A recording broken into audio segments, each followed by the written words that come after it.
आता है, इस बात को प्रचार करो। जिस महिषासुर से ब्रह्मा लड़ाई में हार गया, विष्णु लड़ाई में हार गया, और ये कुबेर, अग्नि, ये तमाम आर्य देव लड़ाई में हार गए और सभी हथियार पस्त हो गई, और एक औरत जा रही है आज जीत गई। कैसे जीत गई? मैं पूछना चाहता हूं ब्राह्मणवादियों से, उस औरत के पास कौन सा ऐसा हथियार था जो ब्रह्मा, विष्णु, महेश ये तमाम लोगों के पास नहीं था? आरक्षण कोई भीख नहीं हमारा है, बाबा की है नेक कमाई, ना यह एहसान तुम्हारा। आरक्षण कोई भीख नहीं है, यह अधिकार हमारा। हमारे समाज से जितने लोग वीर पुरुष हुए, सबसे पहला काम करेगा कि अपनी कन्या दे करके उनका शादी करेगा और अपने तरफ मिला लेगा। हमारे चिराग बाबू भी तो चिराग लगे हैं कि हमारा कम से कम दुसाध को चिराग तो बुझा दिया जाए। दलितों के नेता चिराग पासवान बिहार में। दलितों का नेता वह नहीं हो सकता है, वह नेता हो सकता है अपने पार्टी का नेता हो सकता है। हम लोग दुसाधे हैं, हम नेता नहीं मानते हैं। और ज्यादा मत बोलवाइए, हम लोग मगहिया दुसाध हैं। मगहिया दुसाध मेवाड़ से तलवार बजाते हुए यहाँ। कौन दुसाध है? वो है परिवार दुसाध हैं, ताड़ी बेचने वाले। आगे हम इसलिए खुश हैं मोदी पर कि कम से कम जितने मठाधीश ब्राह्मणवादी साधु संत लोग रहे उसको तो अंगूठा दिखा दिया कम से कम। इन लोगों के शास्त्र में लिखा हुआ है कि जब कलश धराए लागी जग के आ पूजा पाठ के, वहाँ शूद्र ना रहे के चाहिए, शूद्र के ना देखे के चाहिए। चंगुल में फंस रहे हैं, लेकिन आने वाला समय में बाबा साहेब की विचारधारा इतनी तेजी से फैल रही है, ज्वार उठ रहा है कि ये जितने चमचा बेलचा जो हैं ये खत्म हो जाएंगे। बीते 22 जनवरी को अयोध्या में जो श्री राम मंदिर बनना था बन चुका है, और जो उसके में प्राण प्रतिष्ठा होने वाली थी, माननीय यशस्वी प्रधानमंत्री कहे जाते हैं श्री नरेंद्र मोदी के कर कमलों के द्वारा उसमें प्राण प्रतिष्ठा संपन्न हुआ। अभी बातचीत करेंगे, दलित समाज के लोग हैं, इनसे जानने का प्रयास करेंगे कि ये लोग अयोध्या जाएंगे या नहीं जाएंगे। क्या नाम पड़ी बाबा आपका? मेरा नाम चंद्रमा राम है। हाँ, अयोध्या जाएंगे? अयोध्या क्यों जाएंगे? हमारा नाम के आगे खुद चंद्रमा राम लिखा हुआ है। हाँ। हम उस राम के पास क्यों जाएंगे? चूंकि आप राम के असली भक्त हुए, इसीलिए आपके नाम के आगे राम लगा हुआ है। राम लगा हुआ है नहीं, ये गांधी का देन है कि राम कह दिया हरिजन। मैं पूछना चाहता हूं गांधी के अनुयायियों से या अन्य लोगों से, जो हमें हरिजन कहता है वो का है शैतान का जन है? वो शैतान का जन नहीं है, तो शैतान का जन नहीं है। हमको थोप रहा है कि आप हैं हरिजन। हरिजन शब्द गाली है, मैं गाली मानता हूं। और राम, आप अंगुली उठा रहे हैं गांधी के तरफ, जो राष्ट्रपिता कहा जाता है, जिन्हें उन्होंने ही हरिजन नामक शब्द का उपयोग किया था। राष्ट्रपिता हो जाने से सब कुछ नहीं हो जा सकता। कोई आदमी, कोई महापुरुष अपने आप में पूर्णतः परिपूर्ण नहीं होता है। गांधी के ही देन है। अब गांधी के बारे में जो मर चुके हैं, दुनिया उन्हें राष्ट्रपिता कहा, दुनिया का राष्ट्रपिता हो सकते हैं। हरिजन जिनको कहे उनका राष्ट्रपिता नहीं हो सकते हैं। क्यों? इसलिए कि बाबा साहेब अम्बेडकर ने 1932 में गोल बेंच कॉन्फ्रेंस में सारे के सारे जो हम लोगों का दलित का अधिकार था वे तो अंग्रेजी के ज़माना में ले लिए हैं। जहाँ तक आरक्षण है, आरक्षण कोई भीख नहीं हमारा है, बाबा की है नेक कमाई, ना यह एहसान तुम्हारा। आरक्षण कोई भीख नहीं है, यह अधिकार हमारा। आरक्षण एक हिस्सेदारी का मामला बनता है। पूना पैक्ट में आप पढ़ लीजिएगा, गांधी ने अनशन करके जो हमें दोहरी मताधिकार का अधिकार मिला था, अंग्रेजों के द्वारा दिया गया था। बिहार सरकार के तमाम बंदोबस्ती और उच्च शिक्षा के लिए सरकार द्वारा, अंग्रेजी सरकार द्वारा पठन पाठन के लिए खर्च, जो सरकार बहादुर अंग्रेजी सरकार ने हुक्म मान लिया, बाबा साहेब के आदेश को मान लिया, इनके आवाज़ को सुना, इनके प्रार्थना को सुना। लेकिन गांधी जी अनशन कर दिए। इसलिए अनशन कर दिए कि दलित को उन्होंने दलित रखना चाहते थे, और दलित कैसे दलित रहे, केवल चमचागिरी की करे। लेकिन बाबा साहेब ने मिलिटेंट फौज, लड़ाकू बनाना चाहते हैं, खास करके अछूत वर्ग को। इसलिए उन्होंने दोहरी मताधिकार का मांग किया था, जो गांधी के अनशन के बाद वह समाप्त हो गई। और बाबा साहेब ने दिल पर पत्थर रख करके वह एग्रीमेंट किए, वह समझौता किए, न कि दिल से किए। लेकिन अभी का माहौल जो है उसमें बोला जा रहा है कि पूरा देश राममय हो गया है। पूरा देश राममय नहीं हुआ है। राममय बड़ी ताजुब की बात है, कैसे लोग कहता है कि राममय हो गया है। आपने पढ़ा होगा, आपने सुना होगा कि अपहरण,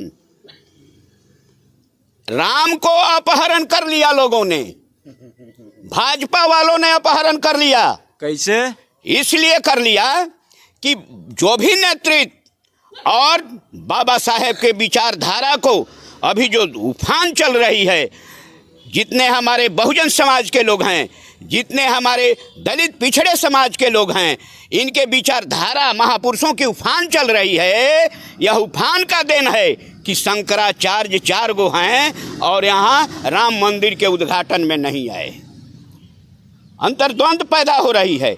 और ये 2024 का जो चुनाव है, चुनाव के लिए ये मोदी जी ने आव ताव न देख करके कैसे हम धर्म के आड़ में तमाम लोगों के जो बुनियादी असूल है, बुनियादी उनके हक हकूक़ है, बुनियादी इशू से, बुनियादी सवालों से ध्यान हमारे भटकाने के लिए ये भाजपा लोगों का चाल है कि वह राम मंदिर का, जबकि अर्धनिर्मित है, अर्धनिर्मित जब कोई मंदिर रहता है तो उसकी उद्घाटन नहीं की जाती है और के अनुसार उनके ही वेद शास्त्रों के अनुसार नहीं की जानी चाहिए। हाँ, इस बात पर तो खुश हैं हम। इसलिए खुश हैं मोदी पर कि कम से कम जितने मठाधीश ब्राह्मणवादी साधु संत लोग रहे उसको तो अंगूठा दिखा दिया कम से कम। हम ब्राह्मणवादी व्यवस्था को नहीं मानते हैं, उनको हम इस व्यवस्था को नहीं मानते। हाँ, नहीं तो देखिए कितनी शातिर दिमाग का है। वहां पर 2-4 को तो रहबे किया है जो घोर ब्राह्मणवादी है। सब लोगों को ड्यूटी लगा दिया, मोदी तुम अपने क्षेत्र में जाओ और दिया बारो और सफाई मंदिरों का करो। वह अपने क्षेत्र में भेज दिया। क्यों भेज दिया? कि अगर तमाम लोगों की आह्वान होगी तो वहां मुर्मू साहब हमारे राष्ट्रपति जो महिला दलित आदिवासी निम्न समाज से पैदा हुई, एक तो कई जगह उनको जो पार्लियामेंट का उद्घाटन हो रहा था वहां पर दलित, इन लोगों के शास्त्र में लिखा हुआ है कि जब कलश धराए लागी जग के पूजा पाठ के, वहां शूद्र ना रहे के चाहिए, शूद्र के ना देखे के चाहिए। तो देखिए हर आंख की देखी बातें सच्ची नहीं होती है।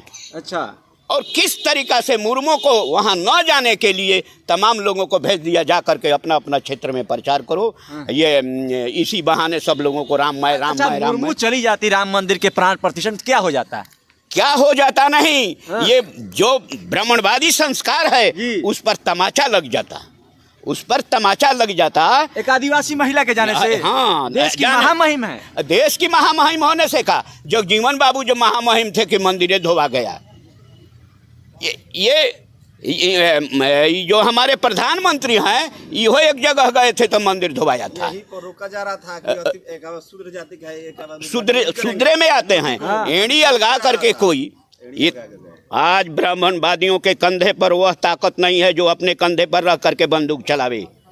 तो हमारे लोगों को इस्तेमाल किया जा रहा है और हमारे लोग उसके चंगुल में फंस रहे हैं। लेकिन आने वाला समय में बाबा साहेब के विचारधारा इतनी तेजी से फैल रही है, ज्वार उठ रहा है कि ये जितने चमचा बेलचा जो हैं ये खत्म हो जाएंगे। हमारे चिराग बाबू भी तो चिराग लगे हैं कि हमारा कम से कम दुसाध को चिराग तो बुझा दिया जाए। दलितों के नेता चिराग पासवान बिहार में, दलितों का नेता वह नहीं हो सकता है। वह नेता हो सकता है, अपने पार्टी का नेता हो सकता है। हम लोग दुसाधे हैं, हम नेता नहीं मानते हैं। और ज्यादा मत बोलवाइए, हम लोग मगहिया दुसाध हैं। मगहिया दुसाध मेवाड़ से तलवार बजाते हुए यहाँ। कौन दुसाध है? वो है परिवार दुसाध हैं, ताड़ी बेचने वाले। आगे मत बोलिए। हाँ, अब ना बोलिएगा। हाँ, अच्छा, अब ज्यादा काहे को बोलवाइएगा। अब जो राम मंदिर बना है ना, उसमें बताया गया है कि जो बुद्ध थे ना, गौतम बुद्ध, वो विष्णु के 9वें अवतार हैं। अच्छा, हमारे बाबा साहेब अम्बेडकर भगवान बुद्ध खुद अब कहे हैं कि कोई इंसान, गर्भ से पैदा होने वाला इंसान कभी भगवान नहीं हो सकता है। बाबा साहेब महापुरुष, बुद्ध महापुरुष हैं, महापुरुष हैं, अवतार नहीं हैं। बाबा साहेब अवतार नहीं है, लेकिन क्यों महापुरुष। दिखाया जा रहा है वहाँ अवतार? इसलिए हाँ। कि हमको आँखी में भाग्य और भगवान, ये ब्राह्मणवाद का नींव है।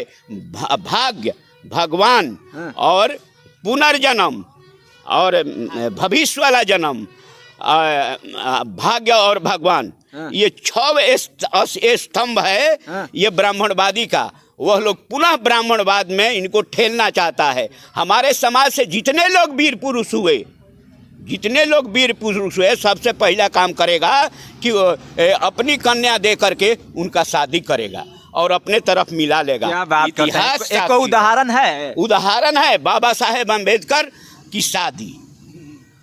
पंचम लाल यहाँ एसडीओ थे उस समय, शायद लंगटे आप खेलते होंगे। पंचम लाल यहाँ एसडीओ बने थे, उनकी भी शादी डोम जाति के थे और बहुत तेज तराज थे, एक ब्राह्मणी से हुआ। जो भस्मासुर आप कहा है, महिषासुर वगैरह है, आपसे हम पूछना चाहते हैं, इस बात को प्रचार करो। जिस महिषासुर से ब्रह्मा लड़ाई में हार गया, विष्णु लड़ाई में हार गया और ये कुबेर, अग्नि, ये तमाम आर्य देव लड़ाई में हार गए और सभी हथियार पस्त हो गई और एक औरत जा रही है, आज जीत गई। कैसे जीत गई? मैं पूछना चाहता हूं ब्राह्मणवादियों से, उस औरत के पास कौन सा ऐसा हथियार था जो ब्रह्मा, विष्णु, महेश ये तमाम लोगों के पास नहीं था?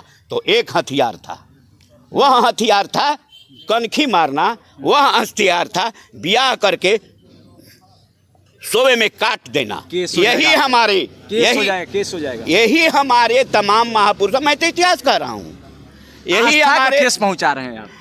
ऐसा हो तो हो, उससे क्या है।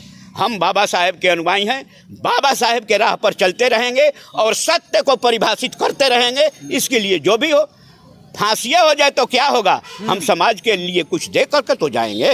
हाँ, और आगे पूछना है वो पूछिए। देखिए, बातचीत हो रही थी, दलित समाज के जो लोग इकट्ठे हुए हैं, यहाँ पर बाबा साहब की प्रतिमा है। बाबा साहब की प्रतिमा पर 26 जनवरी है और 75वां गणतंत्र दिवस है इस देश का, और यहाँ पर माल्यार्पण हो रही थी। हमने सोचा कि कुछ बातचीत कर लेते हैं राम मंदिर को लेकर इन लोगों से। देख लिए राम मंदिर को लेकर क्या प्रतिक्रिया थी इनकी, और प्रतिक्रिया कैसी लगी इनकी बातचीत, आकर कमेंट बॉक्स में लिख दीजिएगा। मेरा नाम हुआ नीतीश और आप देख रहे हैं जनता हाल, प्रकाश इंडिया। जय भीम, नमो बुद्धाय।